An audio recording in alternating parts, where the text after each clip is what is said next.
O que é uma pessoa determinada? Hoje eu só saio dessa cadeira quando eu terminar de ler Gênesis. Ai, gente do céu. A leitura aqui tá tensa. Se você também tá fazendo como eu, se você tá assistindo esse vídeo do capítulo... Deixa eu ver aqui. Do capítulo 42 até o capítulo 50, parabéns. Parabéns. No mesmo dia, parabéns. Se você tá fracionando, você sabe. Mas é isso, gente. Hoje a gente tá determinado a finalizar esse livro e a gente vai cumprir. Em nome do Senhor Jesus, a gente finaliza esse livro hoje. Gênesis, capítulo 47, 48, 49 e 50. A gente vai fazer essa leitura hoje e finalizar, então, o livro de Gênesis. Depois que eu finalizar esse livro, eu vou gravar um vídeo específico, fazendo o resumo geral e reestruturando o mapa mental aqui, o mapa mental que a gente tá seguindo, para que a gente possa, então, entrar no livro de Êxodo. Tô bem ansiosa. O livro de Êxodo é um livro bem interessante também. A Bíblia é fascinante e eu tô descobrindo isso. E eu espero que você também esteja descobrindo como que é maravilhoso meditar na palavra do Senhor, como que é maravilhoso conhecer o Senhor através das Escrituras. Então, pegue aí a sua Bíblia, pegue o seu marcador, a sua caneta, sua garrafinha de água. Vamos meditar na palavra do Senhor. Deixa aqui embaixo nos comentários o que você tá aprendendo, como que tem sido esses dias, o que você já pode tirar de aprendizado. Se o Senhor falou com você através de algum desses vídeos, se o Senhor falou com você através já de alguma leitura, de algum desses capítulos aqui de Gênesis, se você quiser compartilhar, fica à vontade aí nos comentários, que é o espaço que a gente tem aprendido juntos. Eu nunca li a Bíblia inteira, claro. Essa tem sido a primeira vez que eu tô me desafiando e tô puxando mais gente pra ir comigo nessa. Então, tem sido bem, bem marcante pra mim.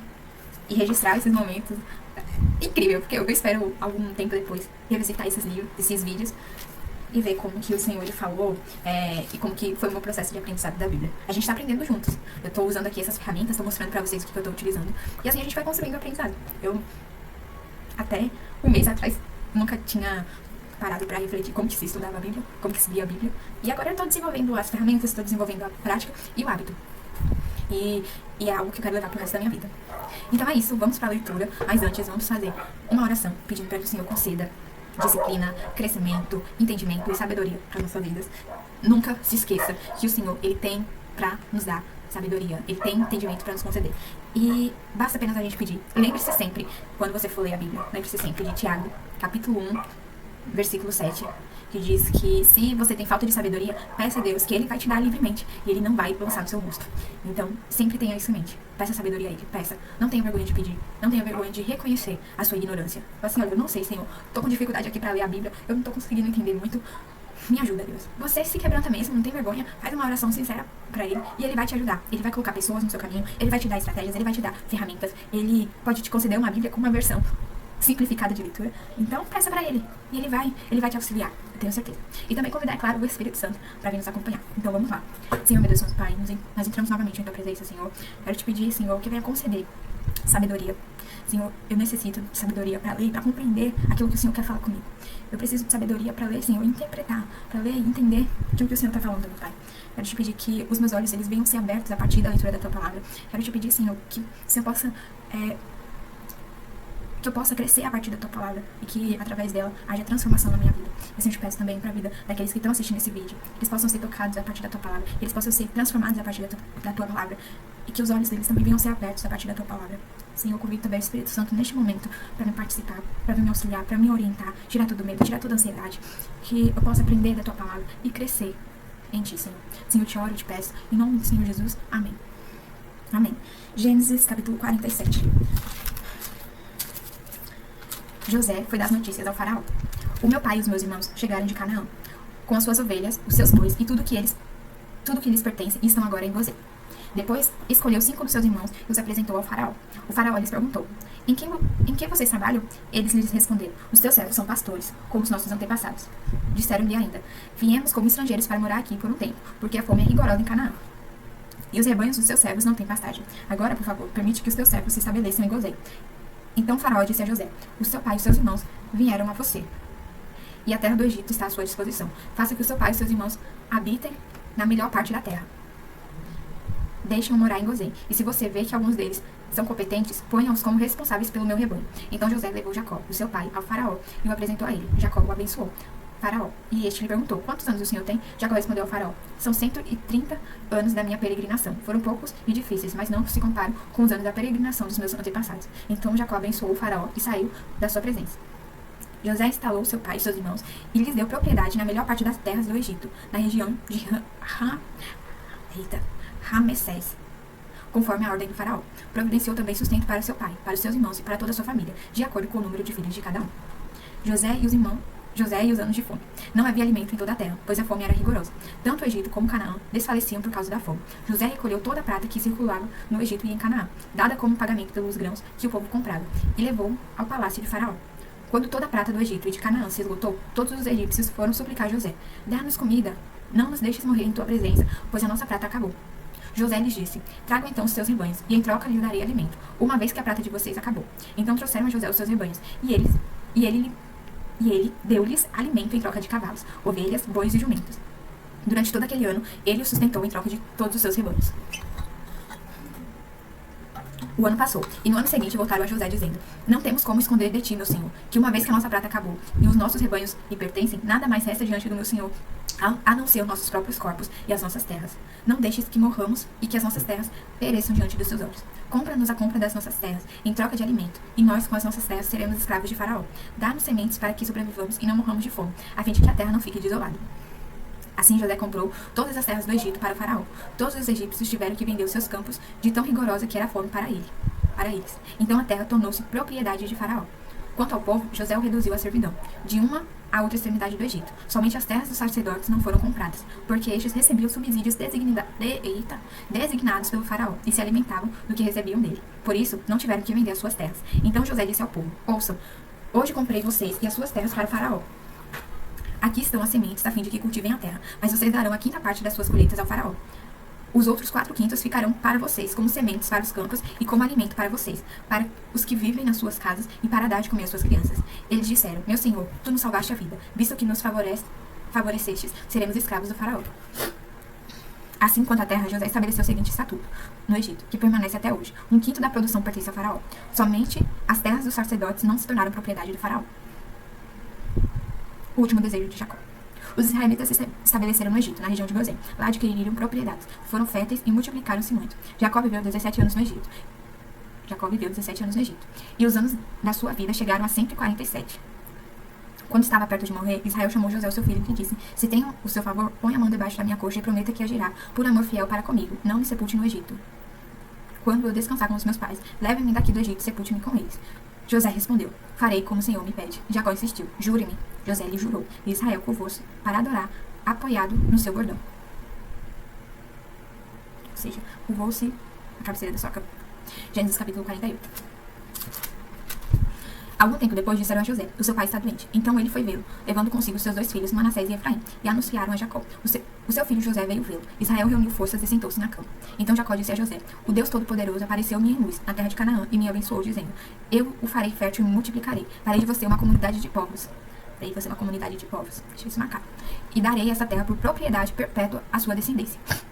Agora, pois, os seus 2 filhos, que lhes nasceram no Egito, antes que eu viesse ficar com vocês, serão reconhecidos como meus. Efraim e Manassés serão meus, como são meus Rubens e Simeão. Os filhos que lhe nasceram depois dele serão seus. Serão convocados sob o nome de seus irmãos para receberem a sua herança. Quando eu voltava de Padarã, para minha tristeza, Raquel morreu em Canaã, quando ainda estávamos a caminho, a pouca distância de Efrata. Eu a sepultei ali, ao lado do caminho de Efrata, que é Belém. Quando Israel viu os filhos de José, perguntou: quem são estes? José respondeu ao seu pai: são os filhos que Deus me deu aqui.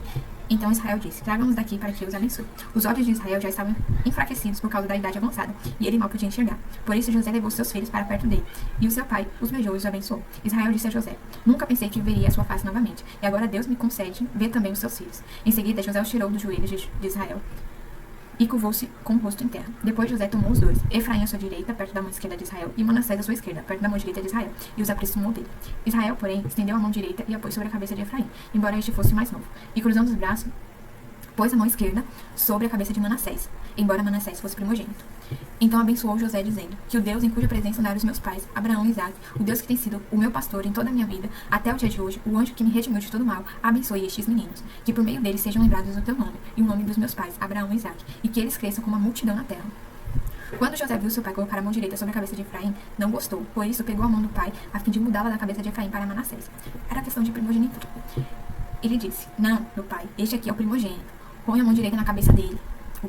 O seu pai, porém, recusou e respondeu: eu sei, meu filho, eu sei. Ele também se tornará um povo, também será grande. Apesar disso, o seu irmão mais novo será maior do que ele, e a sua descendência será uma multidão de nações. Assim Jacó abençoou naquele dia, dizendo: por meio de você, Israel pronunciará esta bênção, que Deus faça a você como fez a Efraim e a Manassés. E assim colocou Efraim à frente de Manassés. A seguir Israel disse a José: estou para morrer, mas Deus estará com vocês, e os levará de volta à terra dos seus antepassados. Dou a você da região montanhosa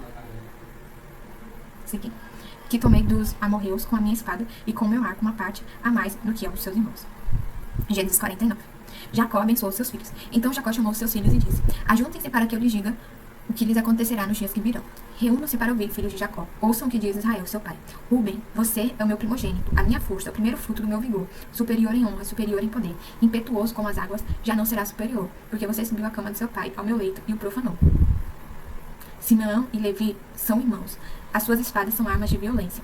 Não entre no conselho deles a minha pessoa, nem a minha dignidade participe da sua assembleia, porque na sua ira mataram homens e por diversão cortaram os tendões de bois. Maldita seja a sua ira, tão tremenda, e a sua fúria tão cruel. Eu os dividirei em Jacó e os dispersarei em Israel. Judá, os seus irmãos o louvarão. A sua mão estará sobre o pescoço dos seus inimigos. Os filhos de seu pai se curvarão diante de você. Judá é o filhote de leão. Leão da tribo de Judá. Marca isso. Judá é o filhote de leão. Você vem subindo, filho meu, depois de ter comido a presa. Como um leão, ele se agacha e deita-se como uma leoa. Quem tem coragem de acordá-lo? O cetro não se apartará de Judá, nem o bastão de comando dos seus descendentes, até que venha aquele a quem ele pertence. Eu vou grifar isso aqui na minha Bíblia. Gênesis 49. Até que venha aquele a quem ele pertence. E a ele a obediência dos povos. Ele amarrará o seu jumento a uma videira, o seu jumentinho ao ramo mais silento. Levará no vinho as suas roupas, no sangue das uvas as suas vestimentas. Os seus olhos serão mais escuros que o vinho, e os seus dentes mais brancos que o leite. Zebulon morrerá à beira do mar, e se tornará um porto para os navios, e as suas fronteiras se estenderão até Sidom. E sacará um jumento forte, deitado entre as suas cargas. Quando ele perceber como é bom seu lugar de repouso e como é aprazível a sua terra, curvará os seus ombros ao fardo, e se submeterá aos trabalhos forçados. Dan defenderá o direito do seu povo, como qualquer das tribos de Israel. Dan será uma serpente à beira da estrada, uma víbora à margem do caminho, que morde o calcanhar do cavalo e faz cair de costas do seu cavaleiro. Ó Senhor, eu espero a tua libertação. Gade será atacado por um bando, mas ele o atacará nos calcanhares. A mesa de Assé será farta. Ele providenciará manjares de rei. Naphtali é uma gazela solta, que dá à luz lindos filhotes.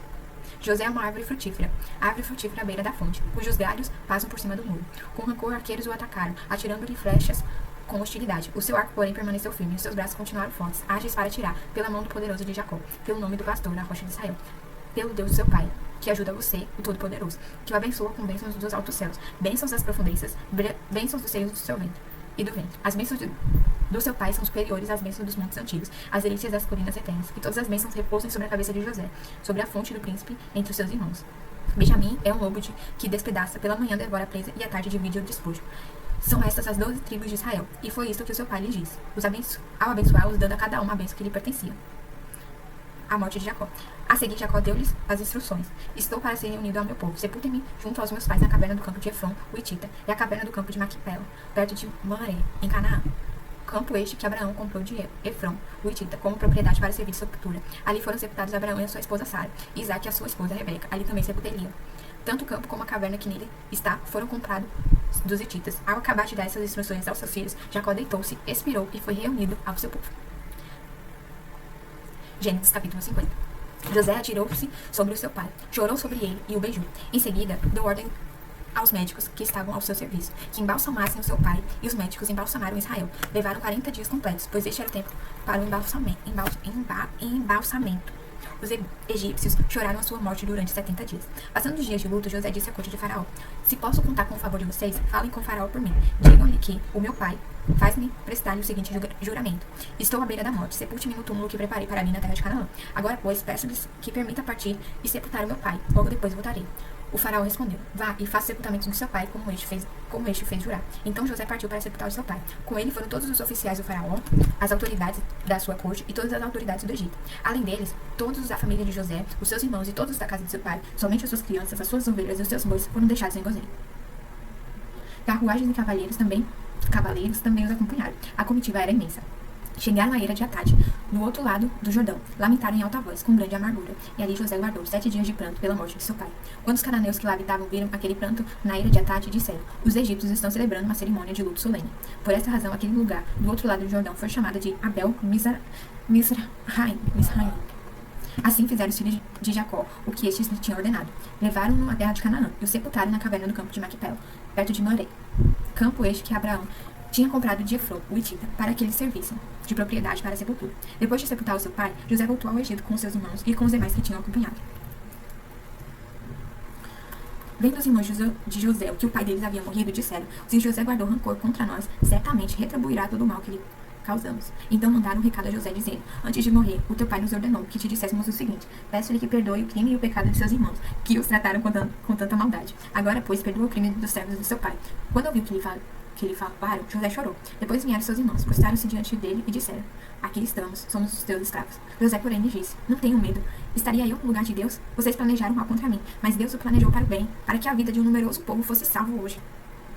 Por isso, não tenham medo. Eu sustentarei vocês e as suas crianças. Assim José os tranquilizou e lhes falou amavelmente. É coisa grande, viu? A morte de José. José permaneceu no Egito, com toda a família do seu pai. Viveu 110 anos, e viu a terceira geração dos filhos de Efraim. Além disso, recebeu com seus os filhos de Maqui, filho de Manassés. Então José disse aos seus irmãos: estou à beira da morte, mas Deus certamente virá em auxílio de vocês, e os tirará desta terra, levando-os para a terra que jurou a Abraão, Isaque e a Jacó. José fez com que os filhos de Israel lhes prestassem um juramento, dizendo: Deus certamente virá em auxílio de vocês. Levem então os meus ossos daqui. José morreu com a idade de 110 anos. Depois de embalsamado, foi colocado em um sarcófago no Egito. Gente, que palavra forte, viu? Aqui a gente... O que a gente vê aqui? A gente vê José levando toda a família dele pra Gozém. A gente percebe que José, ele foi um canal de bênçãos para a família dele. E isso é até um aprendizado que eu tiro, que é a respeito de o Senhor nos abençoar e sermos canais de bênção para nossa família, para as pessoas que nos cercam. José, naquele momento, ele foi um canal de bênção, ele foi um instrumento usado pelo Senhor para abençoar, para preservar a semente deles durante aquele período de grande fome no Egito. E esse é um dos pontos que me chamou bastante atenção sobre ser canal de bênção para a nossa família, para também a questão de honrar os nossos pais, honrar os nossos irmãos, quando a gente se torna pessoas prósperas. Ser abençoado e ser abençoador. Esse, acho que foi algo que me veio agora, que você possa ser edificado também com essa palavra. E depois a gente vê que Jacó, ele se apresenta a Faraó, Faraó conversa ali com Jacó revela, diz a Faraó quantos anos que ele tinha, Jacó já estava já avançado de idade. Depois a gente vê a forma como José gerenciou ali aquela grande crise. Naquele momento a gente vê José usando como estratégia naquele momento, era uma alternativa, comprar as terras em troca de alimento. Na verdade, as pessoas vendiam as terras para José, na verdade para Faraó, e ali o Egito ele foi conquistando um grande território. A gente percebe que nesse momento as pessoas começaram a se desesperar também e começaram a se dar como escravas para poder ter um prato de comida.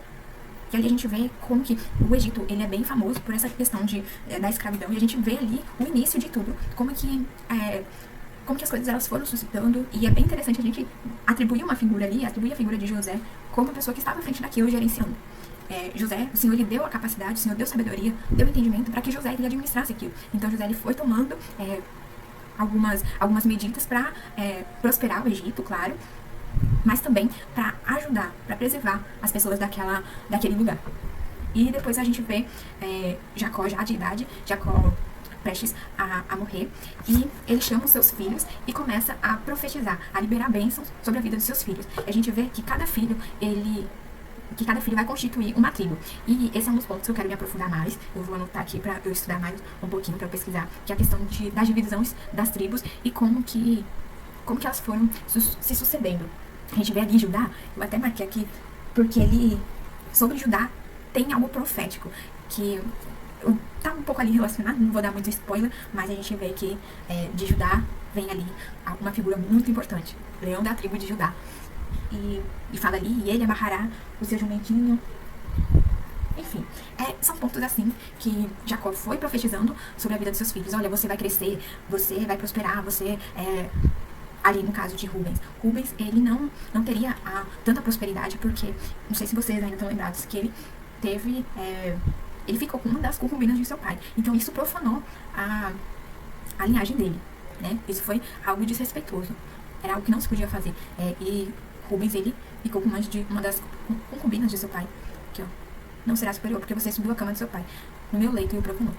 Depois a gente vê também a questão de Simeão e Levi. Lembram quando a irmã deles foram abusados, que eles foram lá e mataram os homens? Aqui Jacó ele também fala, olha, as suas espadas são armas de violência. Maldita seja a sua ira, tão tremenda e a sua fúria tão cruel. E os dividirei em Jacó, e os dispersarei por Israel. E ali Jacó vai fazer divisão. Ele diz assim que Simeão e Levi, eles serão divididos e ficarão dispersos por Israel.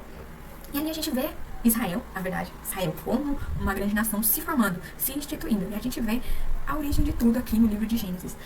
Como que esse povo ele foi se constituindo. A gente vê que Jacó, ali com sua família, vai para o Egito. E a gente vê como que o povo de Israel vai parar no Egito. A gente vê que tudo isso foi motivado por uma grande fome, mais que lá no Egito. Eles foram sob o direcionamento de Deus. Ali estava José. E depois a gente vê também que Jacó, antes de morrer, ele profetiza sobre os filhos de José. E a gente vai ver que eles vão assumir papéis importantíssimos também na história. Principalmente o primogênito. Não. Cadê? Aqui. Ai, gente, cadê? Aqui, acho que é aqui.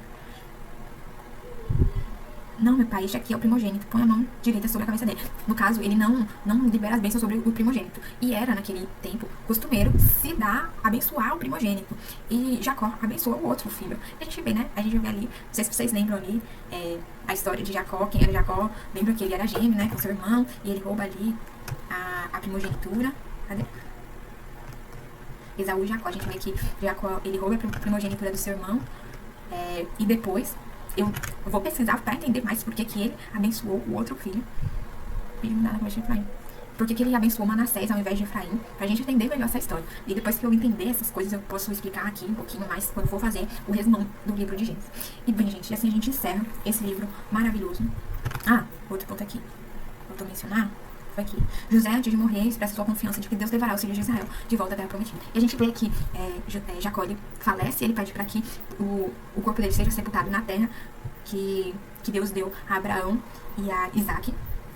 E José, no caso, ele cumpre isso. Depois a gente vê José falecendo, mas antes disso ele pede para que os irmãos dele, eles retornem à terra prometida. Porque no caso, José, ele já não conseguiria mais fazer isso. Então, essa responsabilidade então é atribuída aos seus irmãos. Cadê? E antes de falecer, depois que Jacó, só voltando para um pequeno espaço de tempo, antes de Jacó falecer, depois que Jacó falece, no caso, os irmãos de José ficam com muito medo de que José se vingue dele agora que o pai deles faleceram. E José amavelmente diz que ele não faria isso, porque tudo foi propósito do Senhor. A gente vê aqui, todas as coisas cooperam para o bem daqueles que amam a Deus. Eu acho que essa história resume, esse versículo resume essa história. Todas as coisas cooperam para o bem daqueles que amam a Deus. E José, então, ele fala para as irmãs, olha, longe de mim fazer isso. Foi o Senhor que me colocou aqui, foi o propósito do Senhor. E José, ele demonstra ali o perdão. E esse é um dos pontos também pra gente refletir. Questão de perdoar. Por que perdoar as pessoas? Porque a gente entende que não é sobre a gente. Nada é sobre a gente, mas sim sobre um grande propósito de Deus. Talvez as pessoas que nos ofendem, as pessoas que se levantam contra as nossas vidas, a gente deve entender que tudo isso está colaborando para um propósito do Senhor. Então, por isso, do perdão. Enfim, vou refletir mais sobre isso, vou meditar mais também sobre essa palavra e fazer um resumão aqui do livro de Gênesis. Espero que você esteja acompanhando também e esteja sendo abençoado através dessa palavra. E assim, eu agradeço muito a sua participação, agradeço muito por ter permanecido nesse vídeo. Um beijo a todos e que o Senhor ele venha abençoar infinitamente, conceder sabedoria infinitamente pra cada um de vocês. Um beijo e até o próximo vídeo. Tchau, tchau.